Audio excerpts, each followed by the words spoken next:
بسم اللہ الرحمن الرحیم۔ آج کی بات میں ہم بات کریں گے حکایت لقمان رحمۃ اللہ علیہ کا سلسلہ چل رہا ہے۔ حکیم لقمان رحمۃ اللہ علیہ کا سلسلہ ہم حکایتیں ان کو ڈسکس کرتے ہیں، تو آج ان کی حکایت سب سے پہلے ان کی کوٹیشن ہوتی ہے جو ہم ڈسکس کرتے ہیں۔ تو 3 اصول مہمان نوازی کے بتاتے ہیں۔ تو حکیم لقمان رحمۃ اللہ علیہ 3 اصول مہمان نوازی کے بتا رہے ہیں۔ سب سے پہلے کہتے ہیں کہ مہمان کی مناسب خدمت کرو۔ سب سے پہلا اصول ہے کہ اگر مہمان نواز آپ ہیں، مہمان آیا تو ان کی مناسب خدمت کریں۔ دوسرا اصول کہتے ہیں کہ مہمان کے سامنے کسی پر خفا نہ ہو، یعنی مہمان جب آئے تو کسی پر غصہ مت کریں، یہ مہمان پر برا تاثر پڑتا ہے۔ اس کے بعد تیسرا کہتے ہیں کہ مناسب خدمت، کسی پر خفا نہ ہو۔ تیسرا اصول بڑا شاندار ہے کہ مہمان کو کسی بھی خدمت پر مامور مت کریں، کوئی بھی کام مہمان سے مت کروائیں۔ 3 کام حکیم لقمان رحمۃ اللہ علیہ مہمان نوازی کے اصول۔ اب آتے ہیں حکایت کی طرف۔ کہتے ہیں کہ تیز دھوپ تھی، ابھی چاند نکلا نہیں تھا، بہت شدت کی گرمی تھی، جنگل تھا، ایک غار سے بھیڑیا نکلا۔ اب بہت بھوک اسے ستا رہی تھی اور اس کا خیال تھا کہ کوئی شکار کر کے اپنے بھوک اور اس کی پیاس مٹا دوں اپنی۔ تو کہتے ہیں جیسے ہی نکلا تو انہیں ایک سامنے بھیڑیے کو ایک کتا نظر آیا۔ اب کتے کو دیکھا تو اسے یاد آیا، یہ کتا تو کسی وقت میرے ساتھ تکالیف میں ساتھ تھا، مگر اسے حیرانگی ہوئی کہ اتنی تیز دھوپ اور گرمی میں بھی کتا بڑا حشاش بشاش نظر آ رہا تھا اور چہرہ اس کا چمک رہا تھا، کافی صحت مند تھا، اور اس کی بنسبت بھیڑیے کی حالت بہت لاغر تھی، کمزور تھی۔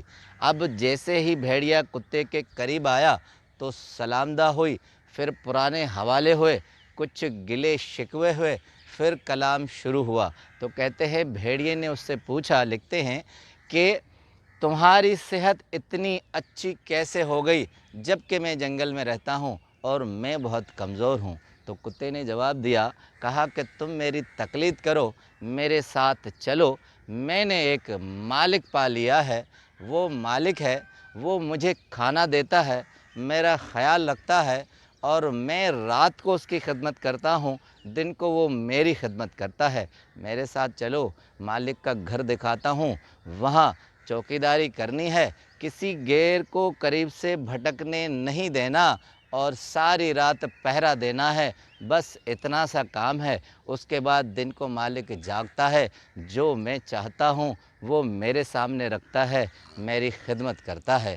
اب کہتے ہیں کہ بھیڑیا اس کے ساتھ چلنے لگا، مگر تھوڑا سا آگے جیسے کتا گیا تو کتے کی پشت پر مختلف نشانات تھے، تو بھیڑیا رک گیا۔ اسے کہا کہ یہ نشانات کس طرح کے ہیں؟ اس نے کہا، ظاہر ہے مالک کے پاس نوکری کرتا ہوں، کبھی کبھی تھوڑی بہت سزا مل جاتی ہے۔ پھر کہتے ہیں تھوڑے آگے چلے تو بھیڑیا اس سے آگے ہوا، پھر جیسے ہی کتے کی طرف پیٹھ پہ پیچھے دیکھا تو کتے کی گردن پر توق کے نشان تھے اور بال اڑے ہوئے تھے۔ پھر اس نے کتے سے پوچھا کہ یہ بال تمہارے کس طرح ضائع ہو گئے اور ختم ہو گئے؟ کتے نے کہا، زنجیر پہنے رکھتا ہوں، مالک اپنی غلامی میں رکھتا ہے، تو اس وجہ سے تھوڑے بہت بال چلے گئے ہیں۔ تو کہتے ہیں کہ بھیڑیا وہیں رک گیا۔ اس نے کہا کہ تم جا کر اپنی خدمت گزاری کرو، کھاؤ اور پیے، میں ایسی غلامی سے ایسی بھوک بہتر سمجھتا ہوں جس سے کہ آدمی اپنی آزادی بھول جائے اور اپنے سر پر اتنی شامتیں سہے۔ تو حکیم لقمان رحمۃ اللہ علیہ لکھتے ہیں کہ انسان آزاد ہے، غلامی ایک ہی ہے، اس کے بعد غلامیوں کا کوئی بھی سلسلہ نہیں ہے۔ حکیم لقمان رحمۃ اللہ علیہ حضرت داؤد علیہ السلام کے دور کے ہیں۔ 970 قبل مسیح سے لے کر 870 قبل مسیح 100 سال عمر پائی تھی انہوں نے، مگر 17ویں صدی کے ایک یورپین رائٹر ہیں جون ملٹن، 1674 میں 65 سال میں ڈیتھ ہوئی تھی، یہی ان کا خیال لے کر دنیا میں شہرت پائی تھی۔ دنیا کی طویل ترین نظم انہوں نے لکھی تھی، وہ کتاب، وہ شاعری کے کتاب پیراڈائز لاسٹ کہلاتے ہیں، 10 والیوم میں ہیں۔